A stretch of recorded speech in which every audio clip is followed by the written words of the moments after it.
My Creepiest Cases as a Private Investigator, Tommy Vaughn, written by thegeneralg. Last spring, I was hired to look into the disappearance of a 6-year-old named Tommy Vaughn. About a month after he disappeared, his paternal grandparents decided to try something else, and after hearing about me from an associate of theirs, they decided to engage my services. Cases like this are the absolute worst for me, and I'm sure I'm not the only investigator who feels that way. Missing adults, or even missing teenagers, don't bother me one bit. But missing children really get under my skin. The sick, sinking feeling that comes with a case like this never goes away. It feels so unnatural and wrong. If an adult goes missing, there are any number of reasons why. But failing that, you know that an adult has at least some chance of coming back, because it's reasonable to think that an adult can use critical thinking to help find their way around. But if a child goes missing, not only is there the disturbing sense that something bad almost certainly happened, there is also the undeniable feeling that barring some miracle, the child, in all likelihood, will never be seen alive again. If someone kidnaps a kid and takes them to a strange place, short of the kid being uncannily smart and very self-aware, there isn't a good chance that they can escape. On the night in question, April 27th, Tommy's father Bruce was out at a work function and his mom Jennifer was home cooking dinner. Tommy was last seen that day about 6 p.m. by the Vaughn's neighbor, Vaughn, who witnessed him playing in the backyard. She then heard his mother call him inside for dinner, and that was the last confirmed sighting of him. Later, Jennifer claims that she served dinner, macaroni and cheese, and she dozed off on the couch while Tommy was watching TV next to her. When she woke up later, about 9 p.m., she woke up to discover that Tommy was nowhere in sight. Checking everywhere for her son, everything looked normal, except that the back door was left slightly ajar. With full-blown panic setting in, Jennifer called Bruce in the hopes that he knew where their son was, reasoning that maybe he took Tommy out for ice cream, which he often did. When it turned out that Bruce had no idea what was going on, he immediately called the police. When they arrived at the Vaughn house, the cops found nothing out of the ordinary and no signs of a struggle or break-in. The neighbors heard nothing, and by all appearances, it seemed like Tommy just stepped outside for something and vanished. Although, upon reflection, Bruce Vaughn did comment about occasionally seeing a strange car either parked near his house or driving in his neighborhood, a recollection that several of his neighbors mentioned as well. So that's where I have to pick up the pieces from. In the meantime, law enforcement was doing their job, and plenty of local volunteers are assisting in the search. I almost feel guilty charging for my services on cases like this, because I wish I could do so much more than I'm able to. While I always keep a sense of perspective about my clients and empathize with them, it's different in cases like this. While every private investigator has their cases that stick with them, if someone asked me at the end of my career to name the case that haunts me, the odds are good that it would be a case like this one. But if these cases haunt a detective, the self-loathing and guilt that hits parents who go through something like this must be absolutely soul-crushing. I could tell that Mr. and Mrs. Vaughn would ruminate over the day of April 27th for the rest of their lives. That's why so many parents who lose a child end up getting divorced. The guilt and resentment leads them to turn on each other. Years ago, I used to think putting kids on a leash was brutal. Now I think it's effective, especially when I see parents messing around on their phone and paying no attention to their kids whatsoever. Every friend of mine who has kids says that all it takes is 2 seconds, and before you know it, the kid is gone, which has to be one of the most terrifying feelings on earth. So that's why whenever I'm at some festival or other public event and I see some parent holding their kid on a leash, I can't help but think, good for you. If it's good enough to use on a beloved pet, it can't be that bad. When a kid goes missing, there are two options. Either the child is dead and the body may or may not be found, or the child is still alive. Both scenarios are contingent upon the wishes of whoever has taken the child. The first one is absolutely horrifying, but the second one comes with some disturbing complications of its own. Whenever you walk past flyers of missing persons in the store, you always see some sort of image of what they may look like now if they went missing as kids. But if they were abducted or went missing at a young enough age, they might not even remember their real family. In that case, they would be living under a totally false identity given to them by someone that took them away from their original family. If found, they would have the revelation that their entire existence was a lie. And there's always the distinct chance that the person or persons responsible are close to the family. Kids are rightfully taught stranger danger at a young age. But there is a twist to this, as predators usually go after someone familiar with them. Since there's no sign of a struggle, that meant there was an excellent chance that whoever was responsible for Tommy's disappearance was someone he recognized. But then there's the ever-present question about whether the parents themselves are responsible. All you need to do is look up cases like Scott Peterson or Susan Smith to know that it really is a distinct possibility that a parent could and would do that. I still remember when they found the body of Lacey Peterson. I was in junior high at the time, and it was breaking news on virtually every channel. I believe I was watching America's Funniest Home Videos at the time. Or maybe it was American Idol, back when the show was at its peak and everyone watched it.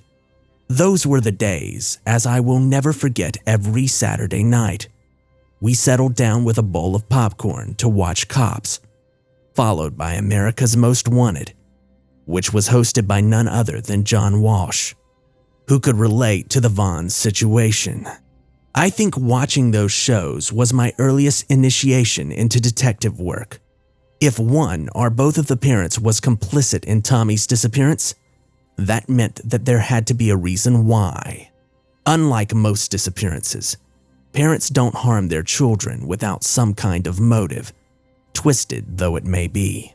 So, if that was the case, then I had to figure out what that was. The fact that Bruce Vaughn's parents were the ones who hired me meant nothing, as I was hired to find out what happened to their grandson. End of story. If the chips landed on the son of whoever was paying my salary, so be it. If that was the case, I'd gladly throw their money right back in their face if I had to. Not that they needed it in the first place, because they were very comfortable. Because of this, my first thought was whether someone kidnapped Tommy and planned to hold him for ransom. But that obviously wasn't the case since there was no contact from a kidnapper.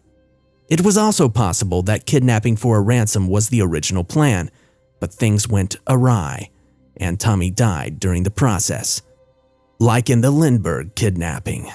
But all that said, I didn't think that it was Bruce, since he was always incredibly forthcoming and more than helpful with me. You could practically smell the pain radiating off him whenever he talked about his son. His wife, Jennifer, on the other hand, she seemed a little off to me. The best way that I can put it was that Jennifer looked like she was grieving. She sounded like she was grieving, but it was like she was going through the motions without any real conviction. She immediately struck me as a woman who internalized most things, and she had the medicine cabinet to prove it. Plenty of prescriptions for sleeping pills and anti-anxiety medicine. After accepting the assignment, I began conducting interviews with the Vaughn's friends, neighbors, and colleagues. Without exception, they all told me how wonderful of a parent Bruce was, hands-on, loving, and supportive. But that praise came with an observation that Tommy looked nothing like Bruce, who had fair skin, blonde hair, blue eyes, and was only 5'9". Tommy, on the other hand, had black hair, brown eyes, olive skin, and was already a tall kid. Most of the people just shrugged it off with the claim that Jennifer's grandfather was Italian. But since it was clearly on their mind enough for them to tell me about it, I did make a note of it. I also spent plenty of time talking to Tommy's teachers at school. They all agreed that he was a happy kid, did well in school, and by all outward appearances was very well adjusted. Since there was nothing in his behavior to suggest anything was wrong, they were as shocked by his disappearance as anyone. From Jennifer's story, which the neighbors can verify to some degree, it doesn't seem like someone just broke into the Vaughn's house and took Tommy away by force. So what happened then? The unspoken elephant in the room was very much around, as I could hear the hesitation in people's voices when they spoke about Jennifer.